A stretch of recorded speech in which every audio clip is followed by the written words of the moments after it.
Welcome to Healing Highs with Lara, where we talk about the highlights and serendipitous moments of our healing journeys. I'm your host, Lara, an international energy healer for animals and humans.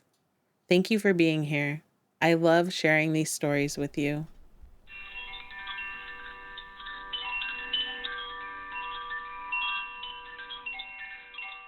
Hi, everyone. I'm so grateful today for our guest, and I want to introduce you. Please welcome Surreina Gerbman. She is an embodied healing and leadership guide who practices and creates space for others using Reiki, hypnosis, sound healing, and embodiment practices. Thank you so much for being here today, Surreina. Thank you for having me, Laura. It's good to be here. First of all, I love your name, Serena. I love that name. um, we have I have a lot of things like going through my mind to ask you about. And I just reminded myself in introducing you about the hypnosis part. Like we didn't even talking about that. And I'm like, oh, I have some questions about that too. But something you and I were kind of chatting about beforehand, and I would love to just kind of dive right into this is embodiment practices, because I feel like there's so many possible ways to do that, but also a lot of healing is, maybe we would say, it's energetic or in the belief system, but then bringing that into the body to where we can move and function in our human form is another part of it that I think sometimes gets missed. Can you tell us about what your practices are, or what you find is really helpful? I agree. I agree that, the physical body is like the the majority of who we are, right? We're spirit, but the physicality is the greatest part of who we are, or the majority, right? We're living in these human bodies, we're having this human experience, we're surrounded by everything that is matter. And I think so often we're either always like in our head or functioning from our past or worried about the future, that we're not really present. And there are so many different types of embodiment practices. Like we could say that even yoga is an embodiment practice because it teaches us about mindfulness, about presence and awareness and deep connection in the present moment with our breath and our body and how we move. So embodiment practices focus very, very much on that aspect, but go beyond just the structure of what is yoga. I'm trained in a beautiful embodiment practice called Amba, feminine embodied movement. So I work with women, and it is dance, but it's a process of breaking down the concepts of what we think is dance and connecting to intuitive movement. And the journey of that is facing the awkwardness, the insecurities, the boredom, the parts of us that don't want to do it because it feels weird or whatever, the stuff that comes up in the mind, anxieties, all of that. It's a system that takes us actually facing it, confronting it, looking at it, feeling it, acknowledging it, and learning to move with it, allowing it to have expression through our movements so that we can move through it, finding our way to a place of freedom in our body where we feel good in our skin. We're not judging ourselves based off of how we look, but how we feel, and finding what feels good, letting go of what we look like while we're dancing, dancing with eyes closed, and just breaking down all of those barriers, and exploring new ways of moving that aren't called dance. For example, I'll work with the elements, where we might have a whole workshop on water element and connecting to what that means, finding softness, being fluid, and exploring movement from that perspective, so that we're not doing a dance move, we're not trying to look sexy, we're not trying to look cool. We're moving as an expression of water, and noticing when those obstacles come up and the insecurities, or when the mind drifts, or when we check out and we start to get bored or irritated, and then just coming back into the breath and feeling of the body. So it's really beautiful because it teaches that process of learning how to be embodied. And for me, when I work with individuals in all the different capacities, but in particular with ceremony and reconnecting to, for example, the lunar cycles, the cycles of the seasons, and remembering kind of like the old ways of connection with nature and with earth is, or even with Reiki, if I train somebody in Reiki, a lot of what I'm teaching is living the practices, thinking of them, making them part of your day-to-day in some small way, becoming embodied as a practitioner, embodied as a woman, or as a human being, or whatever it is that we do. How can we be more embodied in it, where we're living the principles and we're so present with ourselves, where we can notice when we're checking out, or when we're going into an old program, when we're out of alignment with our intentions or who we want to be, and how can we, with compassion and love, hold space for ourselves and that part of us, and then redirect and shift and come back into who we wish to be. So to me, embodiment goes so far beyond the practice. And it's like yoga. I tell my students a lot, we're in a classroom, we're on our mats, we're going through a practice, and I remind them, this is the classroom where we learn yogic tools, embodiment tools. This is the classroom where we practice it on our mat as we go through this, these sequences. But the real yoga happens when we walk out those doors. Can we remember to come to our breath? Can we check in? Can we find a moment of stillness amongst the discomfort and the chaos? So to me, that's the journey, is we learn the embodiment skills, we practice them, we get good at them, but it translates into our day-to-day life, which is where the magic happens. Absolutely. I did not know that you did the, is it Amba? Amba, mm-hmm. Yeah. I relate to that so much because I was a dancer for so long of most of my life. That's what I was. And to not like dance and just move from like what I wanted to do, and not doing a certain technique or form or holding your body a certain way. It took a lot to move out of that. And now it's like, yeah, it doesn't matter. It's my favorite thing. I just can move at any place and point to music, whatever. But I was going to say, I do notice when I've been in groups or ceremonies where maybe that's a part of it, that is a challenge for people, either to let themselves go, like either they might not be dancers, but just having that reservation of like embarrassment maybe, or not wanting to fully let go into the movement, or from like my perspective, trying to move past thinking it has to be a certain way. How do you approach that with your clients, with your ceremonies? I love that you brought that up, because it is the two ends of the spectrum. There's especially for women, there's a lot of like body shame. They're so programmed to not like their body and be embarrassed of their body. So now to move the hips or whatever feels very uncomfortable. And I was surprised when I had my first dancer in the room, and how she said, it's so, like you said, it's so hard. Like, I don't even know what that means. How do I move just intuitively because of the training? So it's unprogramming that and giving freedom.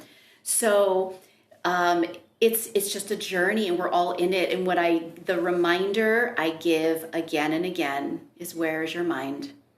Notice if you're in your thoughts. Let's come back to the breath and the body. There's usually an anchor that we have in each of the times that I will teach it, and we're in the practice, we'll have some sort of an anchor. Like an anchor might be at the beginning, where as we breathe, we feel ourselves breathing into our back ribs, and just feel the breath pushing the back ribs, caressing the back ribs. So in those moments, I may say, notice where your mind is and come back, breathe into your back ribs. And immediately the movements slow down, because a lot of people just move, they just do this.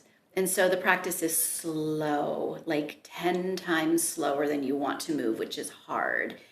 And it's staying connected to the breath moving your body and the sound, then beginning to listen to the music and how does the sound feel in your body, and without thinking. So the constant reminder, don't think, just feel. And how does your body want to move? Where does your body want to go? Don't rush it. So it's just a constant come back, come back, come back, continuing to come back again and again to retrain ourselves. You're flashing me back now to a time where I was in my dance. I went to like performing arts high school. And so we would dance for hours and hours and hours every day, which was amazing. And it was such a gift to get to do that for my high school, you know. But I remember one of the teachers one day, you know, it was such schedule, like today is modern and you know, swing dancing, and then you have ballet, and then tomorrow's jazz and this, and it was just such a schedule all the time. And this one day he just got all of us together in this one room that we could all meet and said, be a leaf. And everyone's like being a leaf, you know, and he kept saying, no, that's not it. That's not it. Like, and we were just like, tell us what a leaf looks like. Cause we're so used to that we're supposed to emulate what they do and, you know, like be like our teacher. And so we were like, well, show us. And he's like, well, just be a leaf. And we, you know, we're teenagers also. So we were just so like, what are you talking about? And he was like, go outside and watch the trees. And we are just like, okay, okay. And then we would try all these things and everybody, he just kept being like, no, no, no. And I think he was trying to get us to let go of like such our structure, but Yeah. it was so ingrained in us that we were like, we don't know, we don't get it. And I think he kind of abandoned the lesson because, you know, here's 50 teenagers all being like, what? We don't get it. So I appreciate so much what you're saying, because I can go back to that time where it was purely confusing and see like from that point of view, gosh, what a change to then.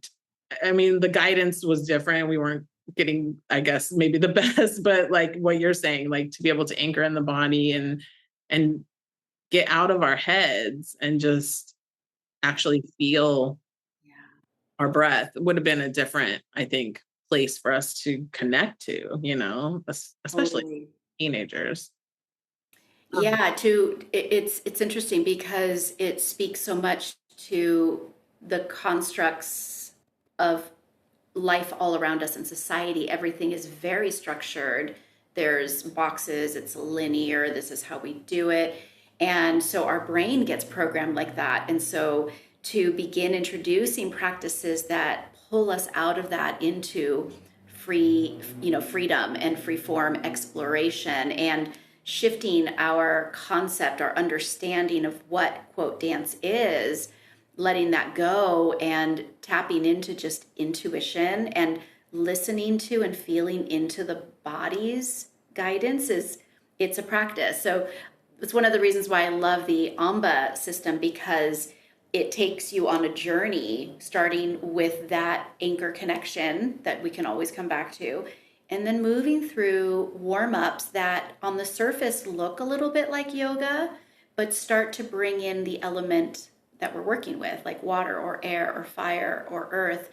And so that in speaking to that, they can connect to the element, so that when we start to move towards the free form, the more intuitive exploration, they can come back to that. And it just creates a transition that's a little bit easier.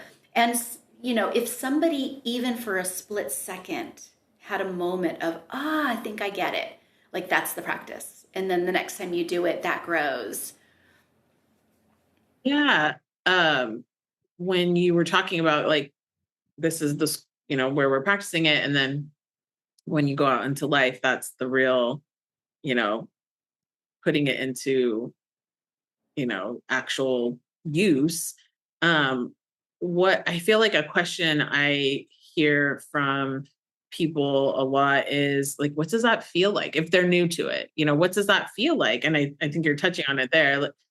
So if they're walking through their day and they work, as a barista at the coffee place or in the hospital or wherever they are, teacher, what does that feel like for you to put that into practice in your everyday life? Maybe so that anyone listening could recognize maybe they are doing it, or that this would be what it feels like to recognize when it's happening. I love that question because it can be so subtle and so simple. The hard part is remembering to pull the tool in or the practice in. But when we can remember to do that, like let's say a barista, it's been a busy day and feeling really, really stressed and maybe dropping things and making a mistake. In that moment, she could say, where is my mind? Right? And come into, I'm going to breathe into my back body, slow down, pay attention, stay present with my breath as I prepare the next thing. So now there's mindfulness, there's presence, there's just a groundedness in it. So something as simple as that. Or I'm sitting in a conversation with somebody and maybe I'm triggered and I might notice I'm triggered, I'm not even breathing. And if I don't want to lash out, knee jerk reaction, get angry, I can notice I'm getting angry. I'm not breathing. I'm going to breathe into my back ribs as I'm listening. And immediately that all those emotions and that energy starts to settle. I can listen better. I can hold it. And I can think about how do I want to respond rather than just screaming back. So that's the embodiment. That's when we take our practice off our mat, the proverbial mat, whether it's, feminine movement, whether it's yoga, whatever it might be, meditation, we take it off the mat into day-to-day life. Is first we have to, just like in yoga or in the Amba, we bring our attention back. Where's our mind? Where's our breath? And where's our body? How do we feel in this moment? So that's the practice so as we're out there, we just have to start practicing that and then bring in the breath or whatever, bring in a mantra or bring in something that helps us move through, come into the present moment and move through an uncomfortable situation. Love. I think that's so helpful. Um, Kind of shifting towards your experience, is there moments, the podcast, we love to hear about a synchronistic moment or a serendipitous moment where we were working on something, um, and not only were we able to like practice these things, but also we felt the universe source coming in and being like, I got you, or here's a sign or something. Is there something that you have experienced in that way that you could share with us? Yes. There's been many moments where it has been so obvious and powerful and beautiful. But I want to speak to one of the first experiences that I had with that, that was really profound and that really shifted the course of my life and brought me down this path. I was actually living in Paris, France at the time. I had gone off to go to school as an adventure. I was 29 when I went and had gone through a really horrible breakup relationship and just knew I needed to do something for me. And it's something that I'd always wanted to do. So I signed up for a class and took off. And so during that year, I went through some big kind of activations. I was playing around with some substances, MDMA, which kind of opened me up. After that, I went through another relationship that ended really badly and knocked me down to my knees. I mean, I was questioning even wanting to be alive anymore. And having grown up Catholic and having had a divorce with Catholicism, so to speak, and moving away from that, but, just kind of in this place of just searching, it was the first time that I was brought to my knees and I prayed. And it was the most profound experience because I'm in this deep pain and I'm praying, if there's a God, if anything is out there, you need to show yourself to me. You need to let me know, otherwise I'm done. I don't see the point. Pain, more pain, repeated pain. I was done. And it seems something so simple. It started with, I'm sitting there and nothing profound came and I'm thinking, okay, this is all bullshit. And I'm looking out my window in my apartment and I happened to just kind of notice the shape. There was like an iron banister out there and I was noticing the design and the shape. And I think my eyes drifted over to my wall and I had this tapestry and it was the exact same shape and structure in the design. And I was like, whoa, okay, little synchronicity. I hadn't noticed it because I was too in my stuff. And maybe it didn't. And I was like, well, maybe that doesn't mean anything. Maybe it's just a coincidence. And so I leave my apartment and it's like everywhere I turned, there was a sign, there was a message. The first thing which freaked me out is I look up at the sky and I see this crucifix, clouds in the shape of a crucifix. And then I go somewhere else and I don't know, I see like a rock on the ground with a crucifix. I start seeing crucifixes everywhere in nature. And so I'm like, okay, but I'm still not believing that this is anything. So it keeps happening. Then what's incredible is I started noticing that every time I would walk down the stairs to the metro, the timing, like the train would arrive and I would get on. Everywhere I went, everything lined up perfectly for me.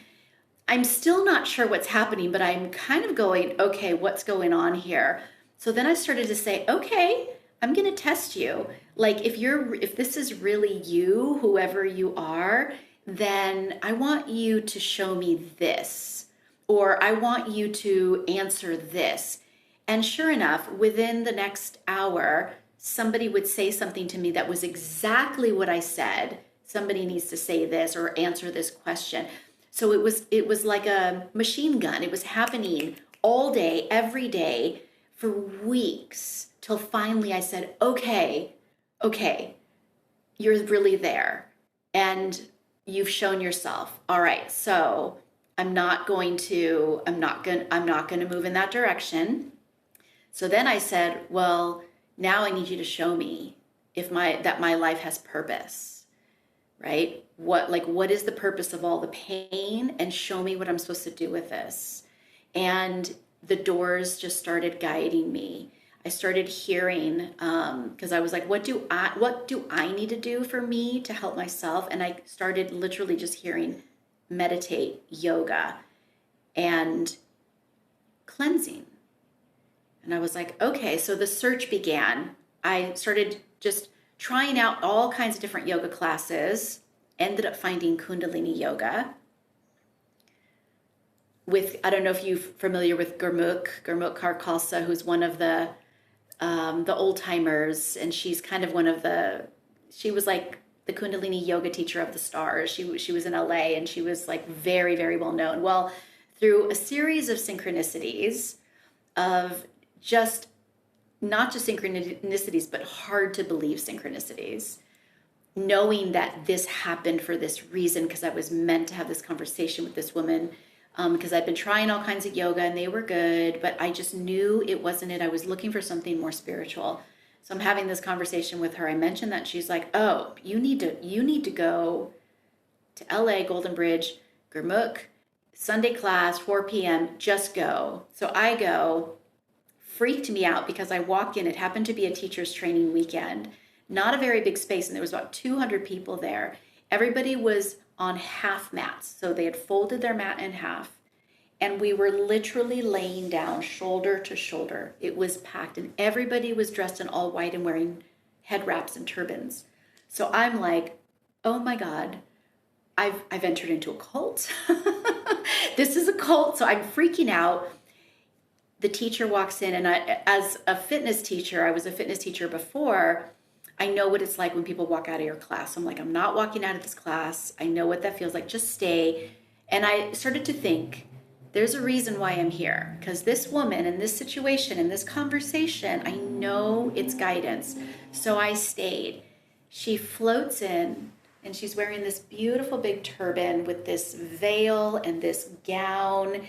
And she's a much older woman, you know, probably in her 60s at the time. And she walks in, she floats in, and she sits down, and she's got these beautiful malas and just beautiful.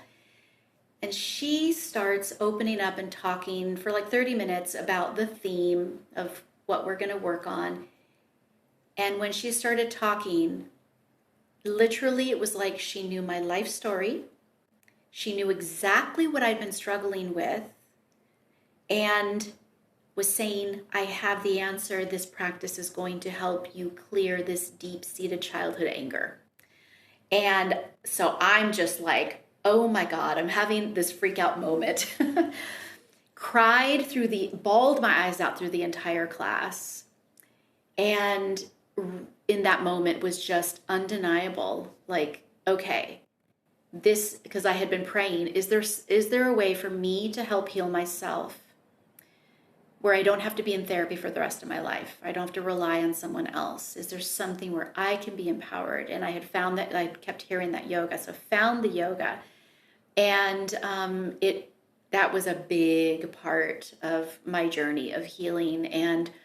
But the synchronicities, like, it just kept coming. And one of the things I'd said, I want to learn, you know, I want to find a yoga that's really spiritual. I want to learn to chant.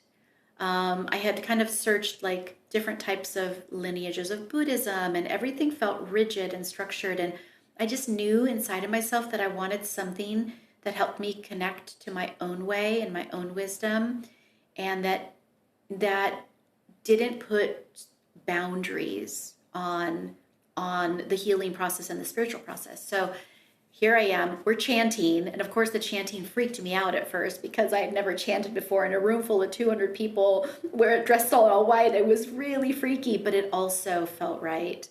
And then was guided to my first Reiki practitioner who assisted me. So in all of this period, when I went back to France, a woman introduced me. I was telling her about the Reiki practitioner. She introduced me to another woman who was a healer, who I went to see her not knowing anything, and she starts doing sound healing over my body.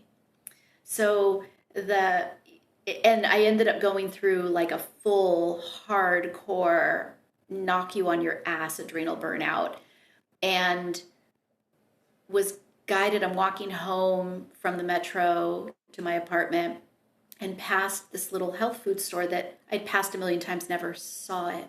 Something told me to look, and I looked. I went in there, and this woman introduced me to essential oils and, you know, like liver supporting supplements. Basically, she healed my adrenal burnout through all these natural products. So everything happened within like a 6-month period, where all these synchronicities and messages, and basically the universe showing up to say, I see you, I hear you, you are ready, I am here, follow my lead. And all I had to do was just keep listening and following and trusting. So yeah, that was where the first big experience of learning that there is indeed something, and it loves me so deeply.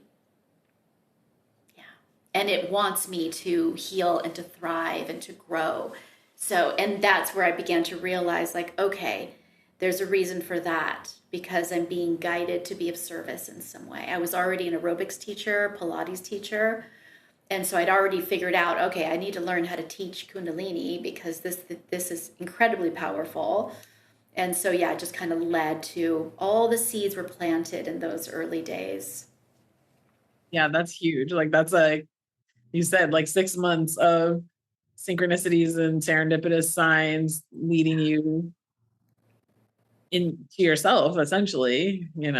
I love what you said though, that when you were saying like, I'm going to do this and I'm going to put the effort forth and follow this inner guidance and these signs, then I was met with more support and more synchronicities. And it's so true, because sometimes I think, I'll say we, because I don't want to be pointing at anybody, but like maybe we think, okay, like do it for me, show me all the signs, make me the thing, whatever it is. But it is us as well as source that are to work together. And so, yeah, when we follow those signs or when we use those as guidance, it's the relationship together that's going to lead us to all those beautiful moments that you're experiencing. I love that you said that because it's exactly what I was just talking about. I led a full moon sound bath journey yesterday, and it was exactly that conversation. Is that we're here to remember, and we're here to develop a relationship with everything, the earth and the plants, with each other, but also with the universe and the cosmic forces and the spiritual realms. And it is a relationship. It's waiting. I kept saying, ask and you shall receive. Like, what do you need right now? Put it into a prayer, send it out. Let the sound instruments vibrate that into your tissues. Let it vibrate it out into the infinite realms. We're developing a relationship. And I think that that's something that has gotten perhaps, just tampered with, lost along the way in the human journey, and even in some dogmatic spiritual or classical spiritual faiths, which I love and respect all religions. I believe that there's a thread of truth that moves through all of them that's very connected and all the same. But I think that some of the things have been distorted over time in order to take away or to prevent that direct, personal, intuitive communication and relationship with the divine, with God, with spirit, or discouraged. In many different faiths, not all of them, but there are some where there's people are afraid of any intuitive guidance that comes through. They're afraid of practices like yoga or meditation or anything. And these are the things that bring us into direct contact with spirit and help us to receive guidance and have that conversation and have a very intimate relationship. So it's funny where I came from having rejected the church and yet feeling I was during those years where I had walked away from the church, and spent time without any connection to anything, or even to the point of not believing that anything was there. It was the loneliest times in my life, like deeply, deeply alone, where I felt the weight of, this pressure that I'd put on myself, that I'm alone in this world. There's nothing that is watching over me.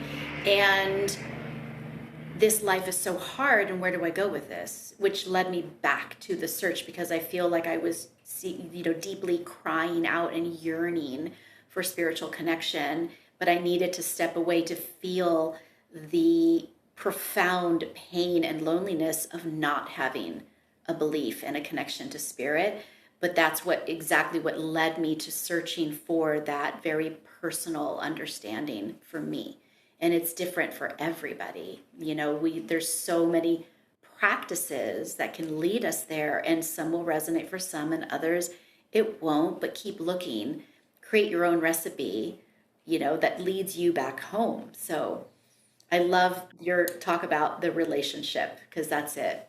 And it's so true. Like, there are some gurus, whatever you want to term it, that they are like, follow me and I'm going to tell you what to do. And it does sort of take us away from that shared relationship of being a co-creative in the process of our life, and how we want to create our life and live our life. And so I think it's so important, the more people hear,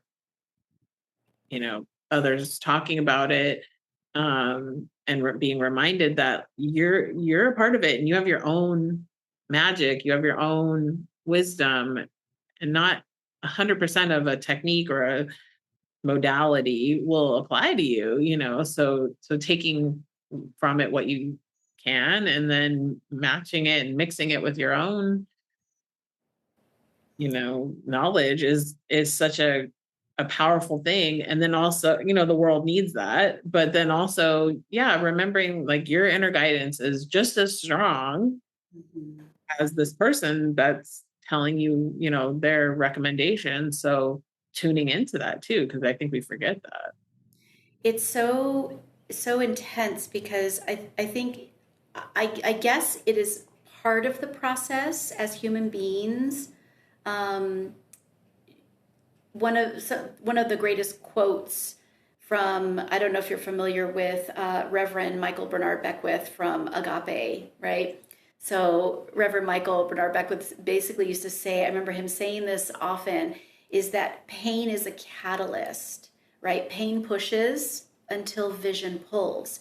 And so the pain we experience has a purpose and a reason to wake us up, to catalyze us, to ask these questions, to search, to begin seeking and finding and trying.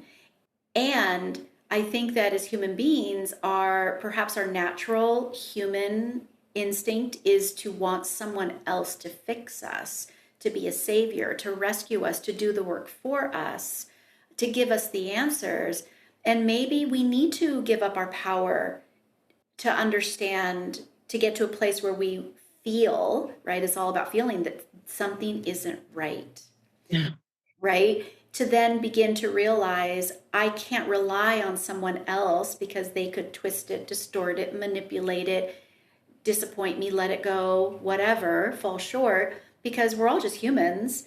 The moment we stop putting people on pedestals, and the moment people stop putting themselves on pedestals, looking down, we should never be looking up or looking down. We're all equal. We're walking side by side. We all have our strengths and gifts that we've cultivated, and we can share our gifts, right? And help each other out, inspire each other. But at the end of the day, nobody can do it for us. And so perhaps we need to go through that disempowerment, giving up our power, and going through the pain of that in order to get to a place where we're finally ready to do our own inner work and to take that journey to go into the vault where we have our shadows and everything, to understand, and then to begin embracing it, healing it, and waking up our light and tapping into our light. Another conversation just in the last week was with a friend. We were talking about just like the era of the guru is over. People are realizing that that's not the path. You can't, there's any quote guru is a human being. They're not going to be perfect. And when we think of them as a guru, we see them as perfect, and we're always going to get let down. And maybe that had to happen for this awakening and for all of us to realize that we have the ability to do this for ourselves and to begin putting the effort in, because it does require effort. That whole time when I was going through that awakening and that relationship building and starting to do the work, excuse me, I've got a kitty hair, so much kitty fur. So, while we're going through all of that, it doesn't just get better overnight. It's hard at first, and it requires the constant just trust and faith. And we just have to keep doing it. So it's understandable that someone would want someone else to solve it for them or fix it. Like when I work privately with individuals, I let them know I'm not your healer. I don't heal people. I help you heal yourself. And we're partnering together because I can simply guide you to find the answers that are within you. Right? So it is letting go of that sort of knee jerk, or I don't know, response reaction to like, somebody fix me. I've had people literally come, okay, fix me, I'm here, just Yeah, fix yeah, yeah. me. And I'm like, That's- no, this is not how it works. Yeah, like my clients will be like, just tell me the answer, because I'll present a situation or be like, what would you do in that? Or what do you feel? Or what is it? And they're like, just what you just tell me. And I get it, I do really, but I'm like, no, you try to Yeah. connect and lead them to a place where they can trust that they're receiving the information. And it's so beautiful when they get there Yeah. and they realize, like, they get there and they don't even realize that they found the answer themselves. I have to actually point it out. Do you realize that you just tapped into that wisdom within yourself? And they're like, oh, no, but you guided. I'm like, no, take ownership. You did that. They can't even take that ownership, which is it's so beautiful, right? We've all been there. I was there. I remember. Totally. And I love when they do realize that. And a lot of times I'll feel like, oh, wow, like there's such a prideful energy around you. Like your guides, your ancestors are so proud of you. You got yourself to this space. And I feel like that always feels very emotional because they can feel it. And they also are so proud of themselves. And you're kind of recognizing that, calling that out of them. And it always feels like, yeah, just so deep and so, deeply connected to where they're like, okay, yeah, I did it. Yeah. I love It's so beautiful. I love that. I have to reflect that just your podcast, I love the intention of it. I love how it serves. I love that, you get to have conversations with people who have gotten to a certain place, right? But understand the journey. And for those that maybe are in that intense journey, or the beginning stages, or somewhere in the middle, because it's so important to remember. Like, I'll have people say to me, like, how did you, like, or have you always been this way? And I'm like, no, absolutely not. I was a crazy person before. I mean, I was it. absolutely a lunatic before, and I was not, not here at all. And it took a lot of sweat and tears to get to this place. Looking back, I wouldn't change a thing. And looking back, I'm so deeply grateful for every struggle, every loss, every pain, every moment of agony, because it's part of what got me here. I can see the purpose, that everything, the perfection of it, everything happened for a reason. And if this hadn't happened, I wouldn't have found this. And if that hadn't happened, I wouldn't have done this. It's profound. And so I try to reflect that to those that are on that earlier part of the journey. Is, I promise you, there will be a day where you look back and you're actually grateful for this.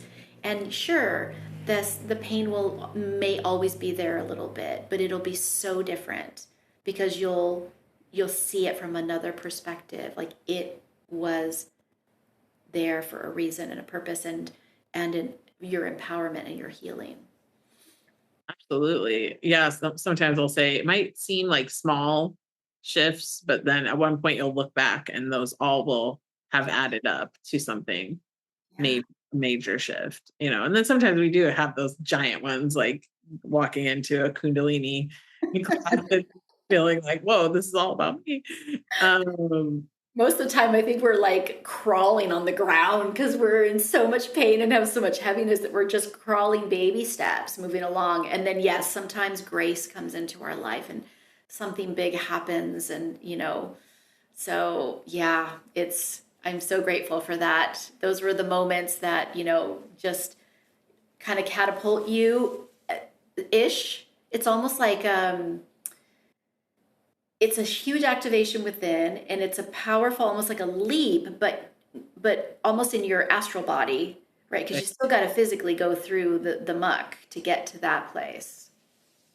You said something earlier I wanted to have you kind of elaborate more on. I don't know how you worded it exactly, but it brought me to this question of like, how do you identify for yourself when it is the right thing, right? Like, how do you feel it in your body, or what did, so many people do come and say like, I don't know which one, should I move? Should I not move? And so happy to be honored and like being a part of their process, but also giving guidance to the listener of what does a yes or a no feel like to you, because it all is different. And I feel like when we can give examples, it's so helpful to the person depending on where they are in their journey.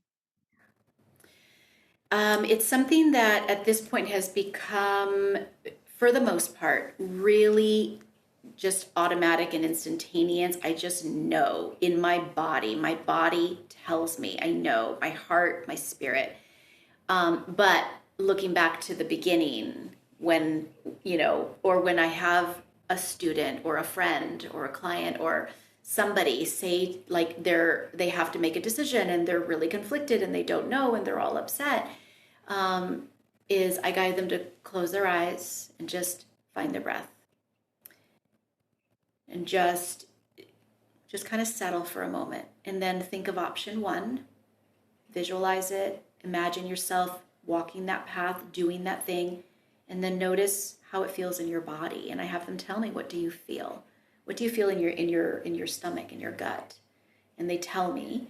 And then, all right, now imagine wiping the slate clean, eyes are closed still, breathe, center yourself. Now think of option two, see yourself, feel it, be there.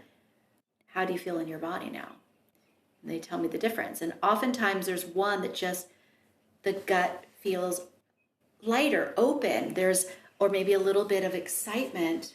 One is always heavier or more dense. Sometimes there isn't really a great option, but there's one that's better than the other. So follow that path, because maybe that's a stepping stone that gets you to the next thing that is aligned.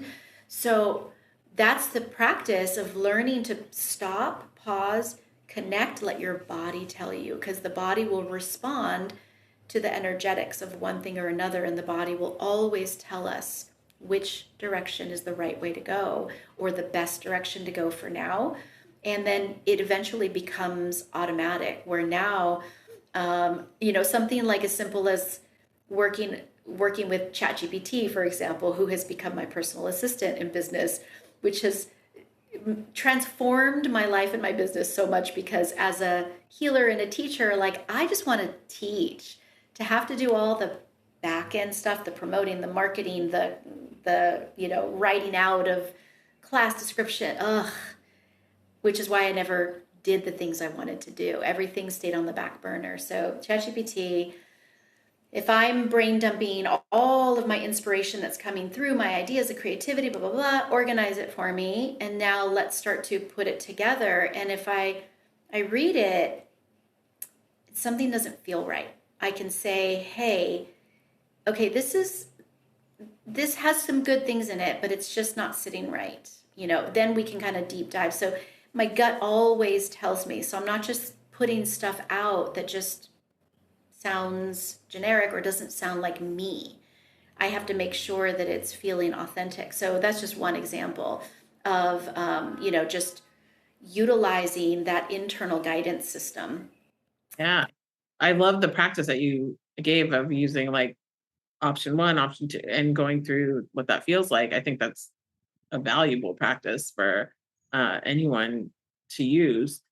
Um, I I did want to ask you, because you and I had talked about this um, last year. I did a podcast about energetic hygiene and like how to protect yourself and what to do after something and cleansing.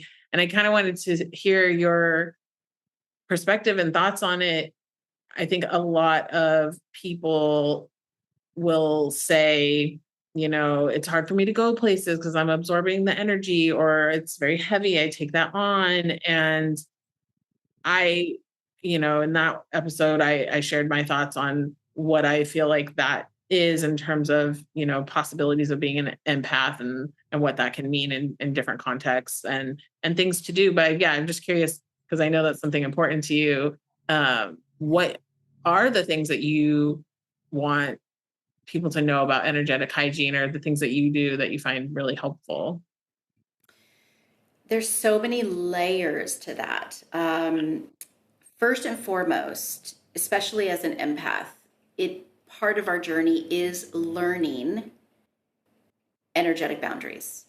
And in the beginning, it's like so vague. It's like, I don't understand. What do you mean? How do I do that? Someone who's gotten to the other side understands it.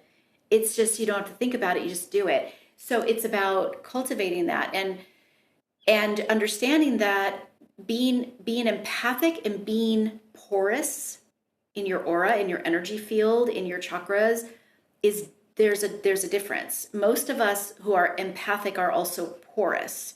So there are practices we can do to strengthen the aura so it doesn't have holes and tears, so we're not so porous and absorbing. Breath work, pranayama, is number one for strengthening, because think of the aura as like the outside of the tire, right? It's the rubber of the tire. And what's inside the tire is air. So when we do breath work, it fills and strengthens the aura.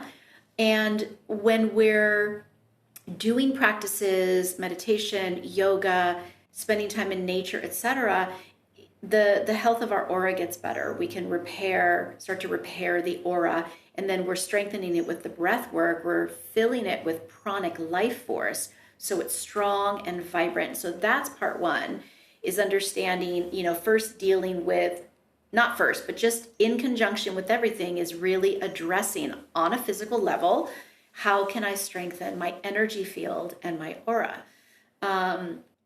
And then a lot of it is belief systems and subconscious programming around boundaries. If Absolutely. we, And that is what I talked about in the episode, was because my favorite thing is belief system. So that's what I talked about too, is just shifting your beliefs around how you feel protected, and boundaries, and how confident you are in communicating them, and all of, yeah, and absolutely. it's even like someone who's a people pleaser doesn't make themselves a priority, put themselves first. So they're going to they put everyone else first, which means they carry the emotions, energy, they're trying to do it for them. And so it's a lot of these really looking at ourselves and beginning to change that through in real life moments. I'm so sorry you're going through that. I have faith you're going to find your way through it. I will pray for you. And that's it. Right? Like this is yours. It's not mine. As an empath, I can open myself up to feel for that with them. So I have information. So now I know how to address it, what to do with it, with like the Reiki, etc. Then I say, thank you for showing me, and I let it go. And then I allow the energy to channel through me. I'm not the one. I don't have to Okay. get my hands Yes. dirty. I just get to hold the space and let the divine do the work. So a lot of that is learning how to let go of, I have to heal you. I need to fix you. I want you to feel better. Let me sacrifice myself for you. So it's attitude, and it's learning to, if you do feel something from someone, acknowledging, oh, is this me? No, this is not me. This is them. And not going, ugh, get away, but having compassion. Oh, I'm sorry that you're feeling this. And I will pray, I'll say a prayer for you, even if it's in the mind and you're having this conversation with yourself. It's then just saying, I now release you. I don't need to hold on to this thing. And of course, we all know saging, sea salt baths, Totally. Just like even the symbolically swiping the energy off of yourself. There's so many things we can do and have others assist us with. But I think the big thing is building the strength. On top of all of that, build the strength of your aura and your auric field, so that you are not afraid to go outside. And I teach this a lot when I train students for Reiki and for sound, especially for sound, before they start doing group events, is before you do group events, strengthen your energy, give yourself Reiki first, fill yourself up, create a matrix, a field, a boundary around you so that you can sense and feel what's in the room, but you're not taking it on. And afterwards, do a cleansing clearing process. And I tell them, don't start with, an event every week, twice a week, big events. Don't start with 5 Reiki clients a day. Like you have to, it's like you would never go into the gym and lift 500 pounds on your first day. You're going to start with a 5-pound weight. Like slowly build the muscle, build to 10 pounds, build to 20 pounds. So it crosses over with everything. So someone who's so sensitive and can't go out, start with strengthening your energy field, working on those boundaries, because nothing can harm us, nothing can enter if we don't let it in. So what part of you is allowing this to come in and stay? And then just little by little start to be around, 10 people, 12 people, etc. Build the muscle. Yeah, which again goes back to boundaries, because you're giving yourself your own boundaries and honoring them and making yourself a priority. So it ties in even within itself what you're trying to do with others. It's like inception of your own healing. Wow. And I had an interesting experience. My husband and I just went away on a cruise with my husband's family. I haven't been on a cruise in 10 years, and probably every time at least 5 or 10 years apart. And I forgot what the energetics were going to be like. So I was, just like we all do, I'm busy trying to get everything prepared and get caught up, get ahead on work a little bit. So when I'm gone, I'm not like worried about it.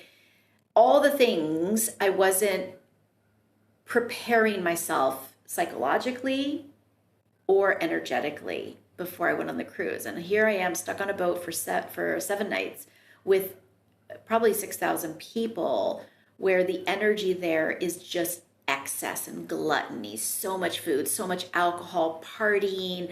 Just, there was a moment where I just started having some really dark dreams, like scary dark.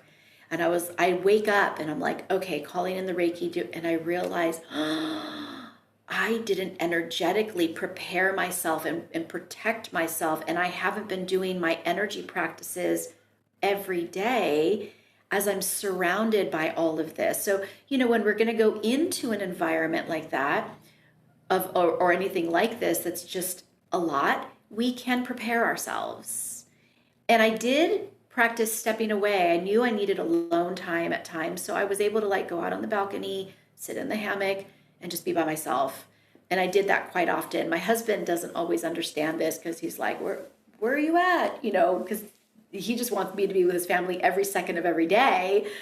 And I'm just like, I need an hour. I just need an hour. Just let me just come back into quiet space with myself.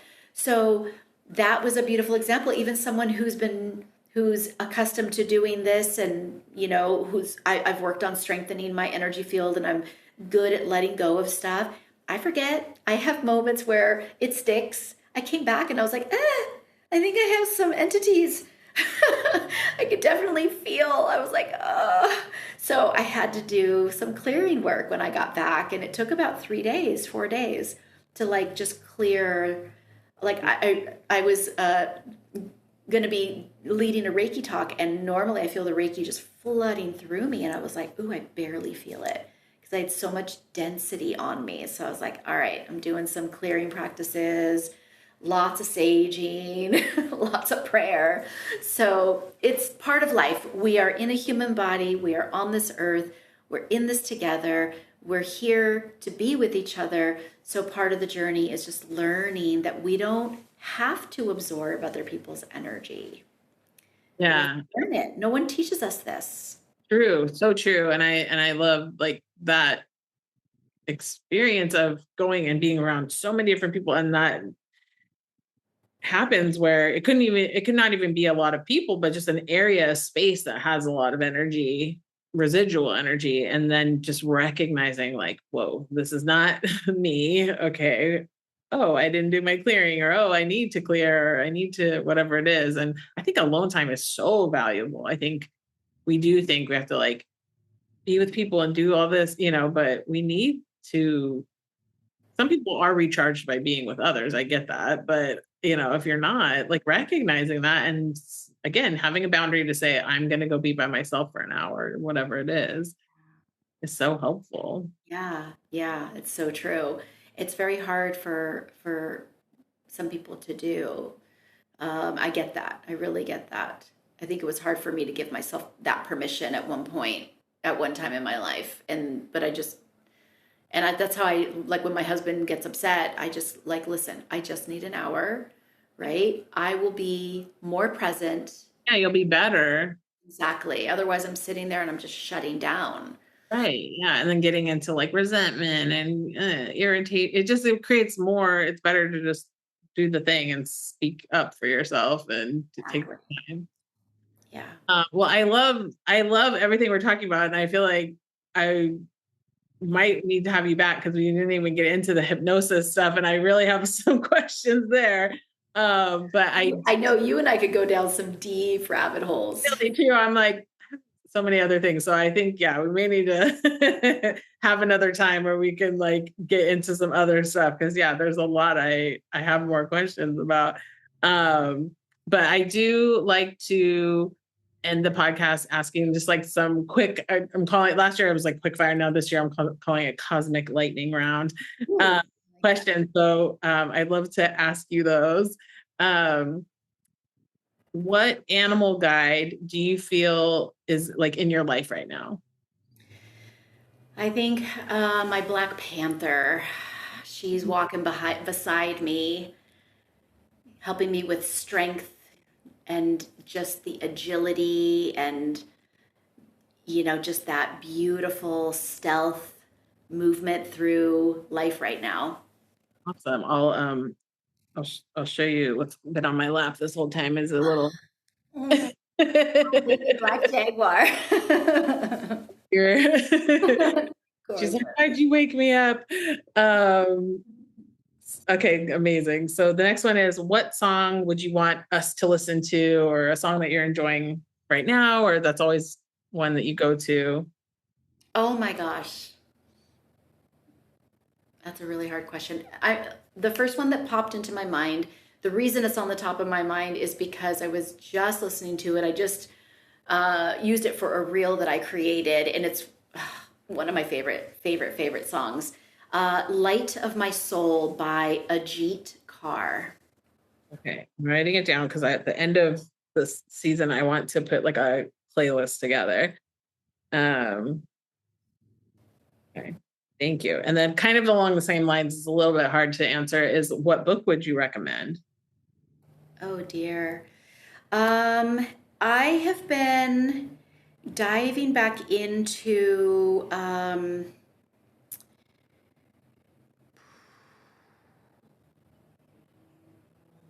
I've been feeling the call to dive back in, I should say. Um, the book of Anna, I think it's Anna, grandmother of Jesus. I think that's it. Okay, I'm writing that down. Yeah. I'm gonna cut for a second because I just realized that my computer's not plugged in and it's gonna die. Um, and I would hate that to happen. So I'm gonna go get my charger. Usually I have it charging. We're back. So my next question is, what is a favorite place that you go to or have been to that just feels or felt so magical? Mm. So My husband and I moved here to Chattanooga 4 years ago, deeply spiritually guided to come here. And I told him I want to live like kind of at the base of a mountain so I can just drive 5 minutes and go hiking. So I have a trail 5 minutes from my house here that I go, and there's a stream. It's just absolutely magical. So for me, it's my happy place. It is where I go to connect. Yeah. I love. Yeah. So I've been to many amazing places in the world, but this one is really special to me right now because it is my weekly spiritual connection time, and recharging time. And it just feels very magical.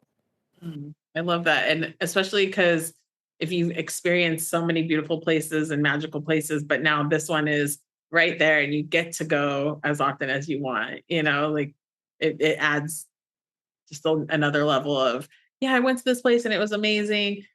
I hope I can go back one day to this, like, yeah, it's right there and I can go anytime.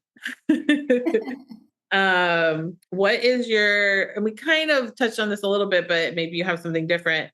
What is your favorite ritual for a challenging day? Cuddle up on the couch with my 3 cats. I love it. Best medicine.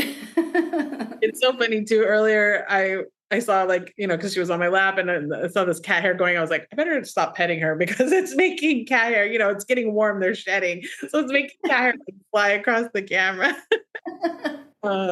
Yeah, same. Like those are days I'm like, oh, thank you. I love this. We're all resting together. Yeah, sometimes I just need 30 minutes or an hour to just stop and stop. Not stop just doing, but like stop this. And when they're on me and purring, I can let it all go. And they bring me back to my center. And then it's like, okay. It's amazing because they always know when we're done. And they Yeah. just like, all of a sudden they get up and they go, all right, get back to work. So whenever I'm having a challenging moment, they will usually demand that I sit down on the couch with them. So they're my little monitors. Yeah, they kind of gauge, like, you need to sit down. You need to stop being over here and come over here to the couch. Yeah, I totally get that.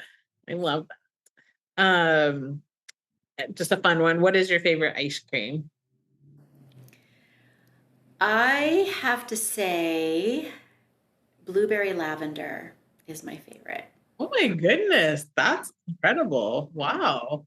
I've never even had those combination of flavors before. Wow. It's, if you can find it, it's amazing. Blueberry lavender. That's so interesting. Okay, yeah, I'd have to like do a search. I've only had it a couple times, and my husband always jokes around because, let's go get ice cream. I will always, do you have blueberry lavender? Because sometimes it's seasonal. They'll have it sometimes at some places. And when they do, oh my God, I'm so excited. So Yeah. it is the one flavor that is always on my mind. I'm always looking for it. Blueberry lavender. That's hilarious. I got a like a family friend was moving and they had all this like kitchen stuff and they're like, take something. And I was like, oh, I don't need anything. It's okay. And then I saw that they had an ice cream maker and I was like, actually, I'll take that ice cream maker. So Oh, actually I'm thinking, I keep forgetting I have it. I'm like, oh, maybe I could try to make that. oh yeah. Because yeah, for Christmas I made a couple for different people of like things I knew that they would love, and then I put it away and I forget about it. So oh yeah, I forgot. So maybe I could do that. That's funny that you asked for it. I would be the same. I'm certain you can find some simple instructions or a recipe online for that to steep the lavender into the dairy. Oh my God. Oh, that's interesting. I've never thought of Add that. fresh blueberries. Yeah. Last one is something that you're proud of. I am so proud of opening up my own sound healing sanctuary. This beautiful space. This is very new. I'm proud of it. I am only the steward. It was completely universe screaming at me and me being very afraid for a long time and finally surrendering and saying, okay, I trust you. Yes, I'll move forward and take the actions. And it has been the most magical experience of not only everything falling into place, but everyone coming to make sure it happens, to help, support. And it's just been, just mind blowing how much the universe has shown up to make this happen and to allow me to birth this space. So I'm proud of myself because I always said I'm now 55, and I always said I will never own my own business, like a brick and mortar. Like, I don't want that kind of responsibility. That is a lot of work. No, thank you. I just want to show up, teach my class, and leave. So when this came through, I was like, oh my God, are you sure? And so it was a lot of trust and faith, and a lot of facing my fears and my insecurities, and really understanding why am I so afraid, and dismantling all of that. And I believe the voice of my higher self coming through every time I had a but and an excuse and a reason. This little voice just kept coming through saying, so what? Yeah. So what if you're scared? Do it anyways. So what if you're insecure? Do it anyways. So what if you're, whatever, just do it anyways. That reminds me, I meant to ask you, what are some ways that people can work with you? What are some of your offerings? Obviously, you have your space, which looks amazing and gorgeous. Thank you. But yeah, if you're not in Tennessee in your area, what are some other ways that people can work with you? So a lot of my classes, event classes, meditation, sound bath, even movement. I do a lot of like restorative style yoga practice with sound. Sound is the foundation of everything. It's both in person and virtual. So I do have virtual registration options.